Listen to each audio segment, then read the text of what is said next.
Hello and a warm welcome to Federal's special program Capital Beat. And today, this morning, we celebrate the 80th Independence Day to all the viewers of the Federal and to the entire nation. A very happy Independence Day. And the Prime Minister's speech has just got over. It began somewhere around 7:35 when he hoisted the flag, after which he gave the speech, which everyone apparently is saying is one of the shortest in the last 4 years. That is what everyone is talking about on the social media.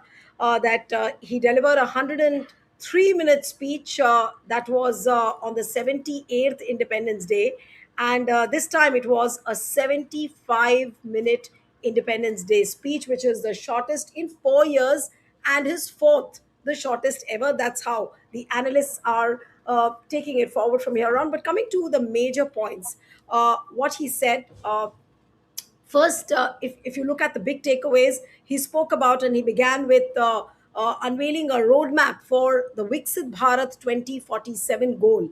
He reiterated the firm national resolve to transform India into a fully developed nation by the 100th year of independence in 2047.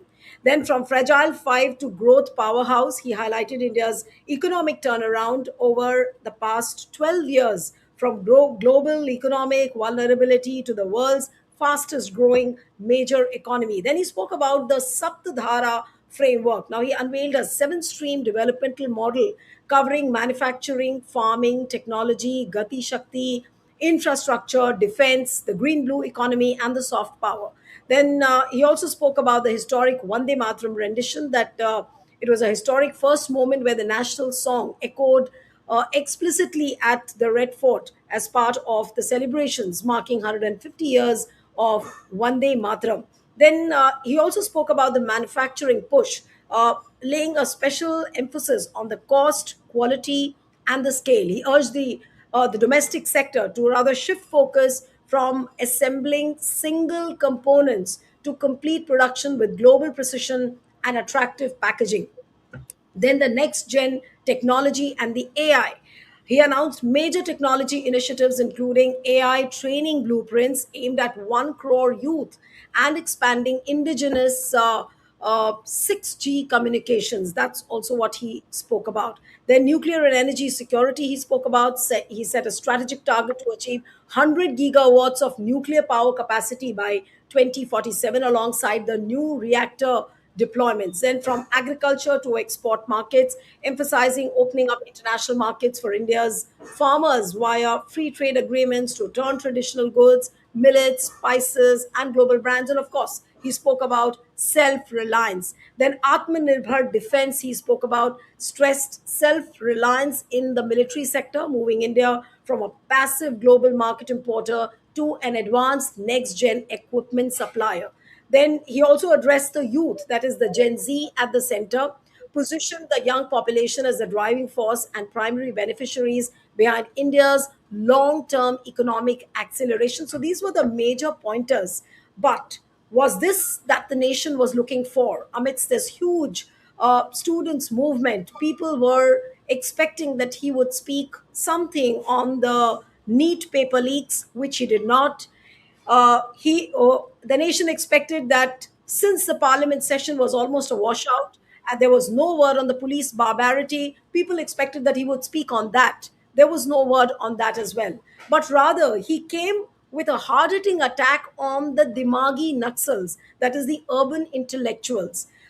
People who are questioning the government. That's what pointedly he was referring to, that their mindset needs to be changed. They need to be isolated. This is what he stressed upon. And he also spoke about how the energy sector is being weaponized. I'll try and play out certain portions, two, three portions of his speech, and then we will head straight into the discussion. Joining me this morning is Puneet Nicholas Yadav, political editor of the Federal. Thank you so much, Puneet, for joining. We have TK Rajlakshmi, senior journalist and political commentator. Thank you so much, Rajlakshmi. But before we start the discussion, let's play out certain portions from Prime Minister Modi's speech this morning. देश की सत्ता में माओवादी सोच के लोग गलियारों में अपनी जगह बना करके बैठे थे। सरकारी कमेटियों में सलाहकार के रूप में भी ये माओवादी सोच ने नीतियों को प्रभावित किया था।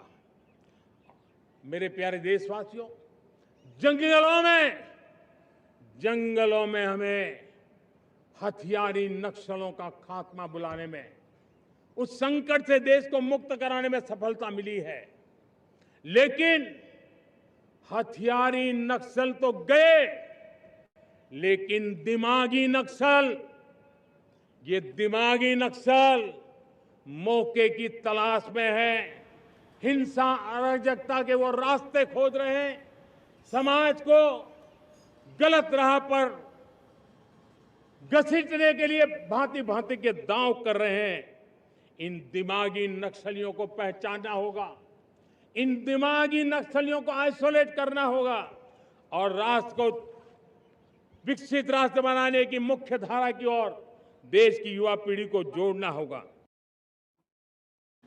So we are now going to analyze this. Who these Dimagi Naxals Prime Minister Modi was referring to? He says pehchanna hoga, alag karna hoga, isolate karna hoga. So who are these urban Naxals or the urban intellectuals? He is planning to identify, and not only identify but isolate as well. So what is going to come in the days, in the weeks to come, and how is it going to unfold? We have no idea. But let's play out another portion from his speech.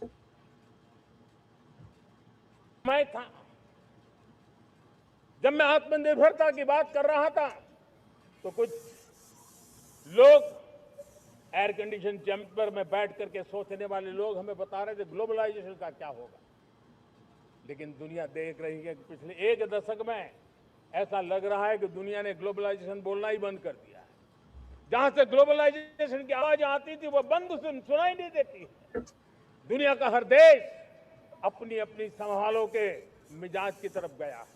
लेकिन दुर्भाग्य से इस संकट के कालखंड में कुछ लोगों ने अपना रुतबा दिखाने के लिए संसाधनों को वेपनाइज करने का खेल खेला है।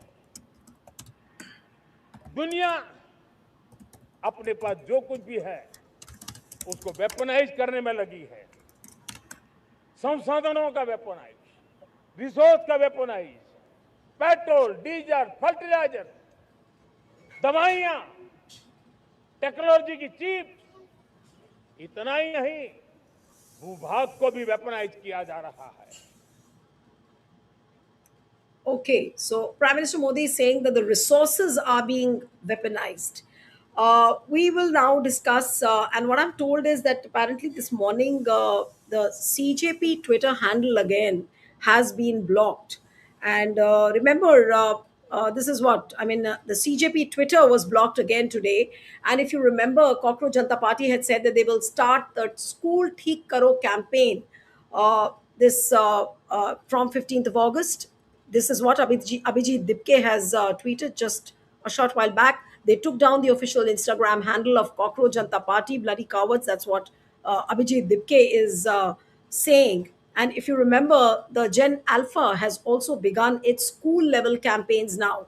What has gone wrong with the classrooms? What has gone wrong with the roads which are facing those village level schools? That's what the campaign was all about. And we had already seen yesterday what happened with Professor Zoya Hassan, that she was supposed to go to the Sardar Patel Vidyalaya and give a speech on pluralism. That speech was also not allowed. But coming back to the PM's speech, now what does Prime Minister Modi mean? And take it one by one. I'm going to first take the opinion from Puneet. Puneet, how would you rate Prime Minister's speech? What all he spoke in his almost like 75-minute speech, was this what people were wanting to hear, or was it very cliched, what he has been saying almost every year for the last 11 years? Yeah, well, Nilu, this was a speech that came across as an extremely tired and very tediously, but tedious kind of an effort that was put in to just somehow get one speech together. Because if you go back and look at the last 12 speeches of Narendra Modi from the Red Fort almost every single occasion, every Independence Day, he has used the I-Day speeches, the Independence Day speeches, as a kind of platform for outlining the government's agenda, the big challenges that he sees lying ahead, which need to be addressed in the year forward, big ticket announcements that would come in those speeches, plus the major, whatever big political attacks that he wants to mount for the immediate few months or weeks. Now, none of that, except the political attack part of it, none of that was there in this speech this time. And it was also a speech that showed how the Prime Minister is perhaps living in denial of the challenges that he is facing personally and his government is facing in terms of its politics and policy. As you pointed out in your opening remarks, Neelu, the biggest challenge for the Prime Minister and his government right now comes from the outrage, the unrest, the uneasiness in the so-called, Gen Z or the youth, the youngsters, Gen Alpha, whatever you want to call it, in schools, in colleges, people looking for employment, people who've suffered repeated examination paper leaks. We saw what happened on the streets of Delhi on July 20th. We saw what happened subsequently across the country. We're seeing what's happening in Jharkhand. There was no acknowledgement of any of that angst in the Prime Minister's speech. There was no acknowledgement, of course, I mean, it's perhaps too much to ask or expect from this government, no acknowledgement of what the government did to these students when they protested in Delhi. No acknowledgement of wrongdoing. Instead, we saw in the wake of the Gen Z protests, the Prime Minister make this outreach to Gen Z through his Instagram reels and all of that. Now, I don't want to go into those details, but the least one would have expected was that this speech would have a very clear, pointed outreach to the youth. What do you get? Shakti ki, what was it? Shakti ki Saptadhara. Okay, now I don't know who in Gen Z is going to relate to that. Okay, and then you give them another homework that you please take out 1 hour, 2 hours every day from your schedule and help your family to self-enumerate in the census. Okay. Right. What is supposed to be the big takeaway for the youth? That the government is going to set up online coaching centers and the government is going to train youngsters for Olympics that are going to happen in 2036. The challenges before the youth are not for 2036, they're immediate, they're for now. And it has nothing to do with preparations for Commonwealth and Olympics. It's about their future. It's about their examinations, their jobs, their schools, their colleges. Nothing for that. So I would say it was a very disappointing speech. Fourth shortest since he assumed office, and with good reason, I think, because perhaps he himself wanted to just get over with it very quickly. Still not quickly enough. It was still 75 minutes. And out of which, I must say that, the first half an hour of that speech, I was actually ill at ease trying to figure out whether the Prime Minister was congratulating the country on 80 years of independence or on 12 years of independence. True. Because he kept saying nothing, as has been his rhetoric for all these years, that whatever's happened in this country has happened only in the last 12 years. Before that, everything was at a very sluggish pace. Nothing was achieved. No great strides were made.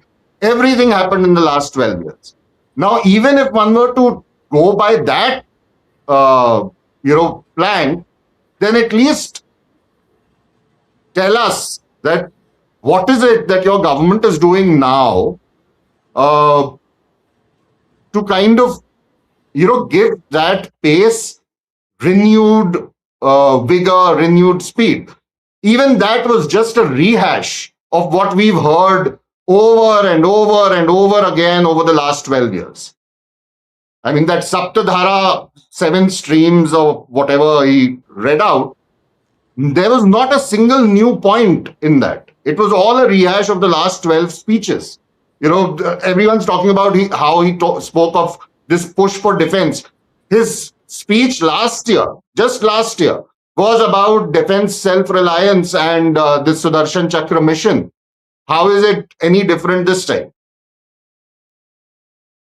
True, and you rightly pointed out that the first half an hour of the speech, even I felt when I listened to his speech, and I was just wondering that have you not heard this every year for the last 11 years? And that's exactly was the feeling when you heard that speech. Coming to you, Raj Lakshmi, looking at the body language of Prime Minister Modi, every year we end up discussing the body language of Prime Minister Modi, and especially this year, people and you remember the target which. CJP already had given, and Abhijit Dipke had specifically put out a tweet saying that the Prime Minister should talk about the students, he should talk about the cost of living, he should talk about a roadmap for education. Now, what he listed was that okay, those children who cannot afford, we will provide free online training, free online coaching. Then he spoke about 1 crore of youths getting trained for AI. Now, is that enough? What we have seen in the last 1.5 months unfolding because of the NEET paper leak, there was no word on that. But he kept on talking big, but with no substance, it seems. But I want you to talk about the body language of Prime Minister Modi. Did he look confident? Did he look like someone, who's confused, as Puneet pointed out, that maybe he himself must have been confused as to what to talk about? What did you sense from a 75-minute speech as far as the body language is concerned? Well, I think the contents of his speech, as well as his his way of sort of presenting it, both of which lacked substance. So I think I in fact have not seen anything spectacular sort of coming out of his speeches all these years. I mean, except for sort of grand announcements, right? So so in fact, today was just a reiteration of all those grand announcements, which has been sort of making from 2014 itself. So from that point of view, there was nothing sort of fresh, or there was no new slogan other than the Dimagi Naxal part, the weaponization, of resources, which is which is a very interesting way to sort of describe protests that occur, due to dissatisfaction with the Protests and government's also the own people who are questioning. The policies. people Yes, for exactly. the entire energy crisis period, Yeah, every day there were questions raised on how the resources and energy are being managed, and the yeah, government is not doing enough. So I guess that's what he yeah. meant. Both. So I think so again, sort of reiterating things, like vibrant democracy. So we've seen, as to in fact what all the things have happened, in the name of in the name of preserving that vibrant democracy. I mean, for instance, crack down, on the youth, not, allowing, book discussions to take place, not allowing, people to speak on issues issues of pluralism, okay, which is part of our constitution, right? And all these things have occurred, in fact, parallelly, right? And then to make, like, say, like a clarion call of Dimagi Naxals have to be isolated and have to be. I mean, these are really things that do not behove, uh, Prime Minister, because it's like a threat. You are in fact literally issuing a threat, and you are sort of encouraging your foot soldiers to do, in fact, whatever they want to do, whether, I mean, which What can is your include assumption, physical violence. Rajlakshmi, Yeah, when he said that दिमागी नक्सलों को isolate करना है, yeah, पहचानना है, identify करना है? yeah. What does it mean? Are they going to identify people like Abhijit Dipke, Saurabh Das, or all those people who have been questioning the government? Does he Yeah. mean that? Yeah. No, do they have some kind of a special tool, or a lens that enters, that can, sort of detect, what you people are thinking, and then to sort of identify them if they are not, in tune with government thinking, and policy. Therefore, they get, categorized, So so you as feel urban that he was nationals, as almost Dimagi so Naxals. so Yeah. Rajlakshmi, you feel that he was almost issuing a threat from the ramparts of the Red Fort that you better toe Yeah. down to the government line, or else we No, will it wasn't identify you. nice at all. I mean, I do not think that it really sort of behoved his status, as a PM. Urban Naxals, etc. You can, I mean, he has used this term before. Now, I do not know whether he has used that term from in his, Independence Day speeches, but to say it, from in fact the ramparts, of the of the Red Fort. I mean, I think it really sort of sort of indignifies his own position as PM, and then this whole weaponization of resources. I mean, it's a very fancy term, but in fact, whatever do you mean by that, right? So I'm quite, I'd in fact sort of not be surprised, if a Gen Z, puts out a reel and say that it's not clicking, or that the logic is not logicking, and those terms, do not relate to us. For instance, Babar ki aulad, urban Naxals, for instance, what are you talking, so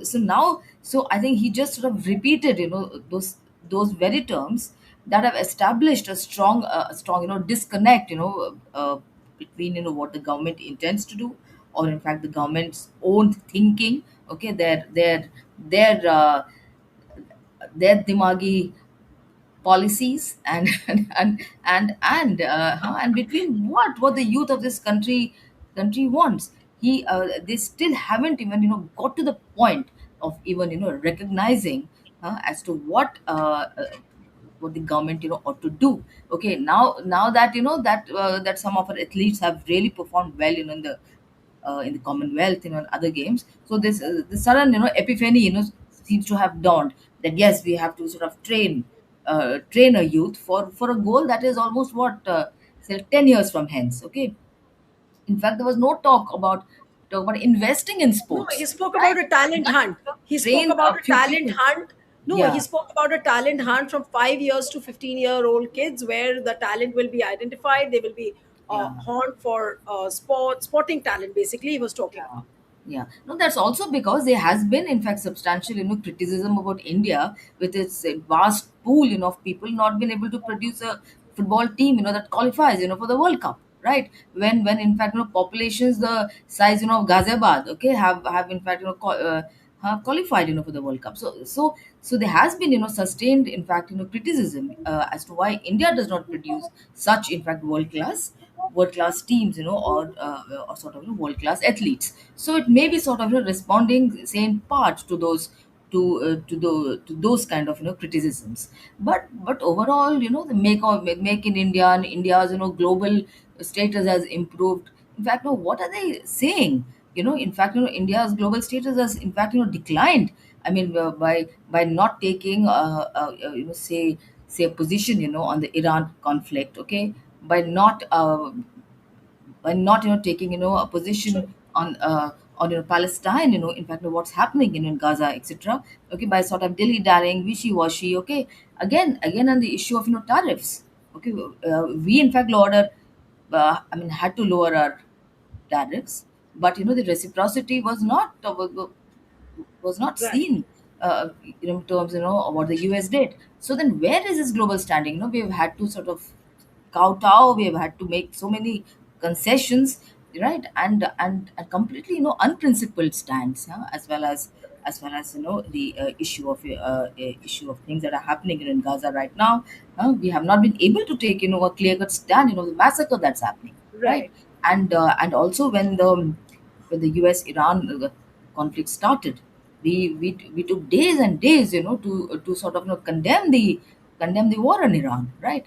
So I'm saying that, so then, and in fact, several countries, were in fact speaking out against it, and we have been, we as the, in fact, the largest democracy and vibrant democracy, all these things are not really hollow words, they have Right. to, you No, have to but show them. now, Yeah. given the fact, Puneet, I'll come to you that now crucial elections are coming up in Punjab, Uttarakhand, UP, and uh, given the kind of unrest which we have seen in the 1.5 months, do you think that Prime Minister lost his opportunity of choosing a day like 15th of August, where he could have redeemed his lost ground? He could have made the best use of this opportunity to reach out to the Gen Z, to reach out to the farmers, to reach out all those sections of the society who are not happy with the BJP government. So, is this a lost opportunity, and how does it unfold now in terms of perception? And is Prime Minister's speech now going to be trolled big time by the Gen Z and by the likes of the Cockroach Janta Party? How do you see? And also another question I would want to ask you: was Rahul Gandhi and Mallikarjun Kharge, were they present at the Red Fort? I don't think so because I didn't see them anywhere, or there are no visuals also of them Yes, yeah, so yeah, they were far. not displayed. And yesterday, the party leaders were kind of suggesting that they might not be going today, which is kind of consistent with the fact that uh, this government has been rather petty in behaving with the leader of opposition, whether from Rajya Sabha or Lok Sabha or any political opponent, even on events and functions such as the Independence Day, the Republic Day, and all. We've seen those images of when Rahul did attend one of these, Independence Day functions, where he was made to sit right at the back in one of the back rows, and not accorded a kind of a place, a seating in accordance with his stature as the leader of opposition. So so those things have, of course, happened in the past. Now, the coming to the first part of your question, Nilu, in terms of the elections that are going to happen next year,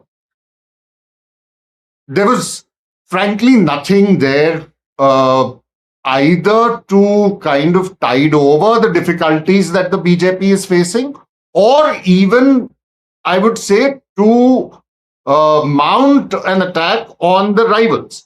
Because I don't know how much of this Dimagi Naxal narrative is really going to land as far as Uttar Pradesh or, Uttarakhand or Punjab are concerned.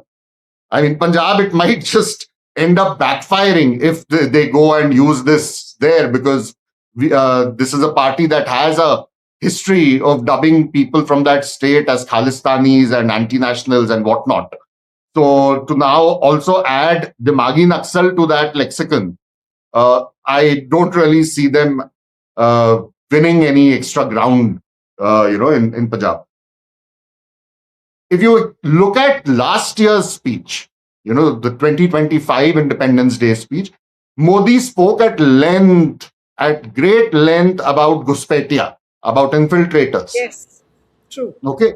Now, at that point in time, everyone knew that he was pushing this narrative for two reasons. One, because you had the SIR going on, where Ghuspetia infiltrator was one of the key planks. The SIR, at least the one that happened immediately after, which was in Bihar,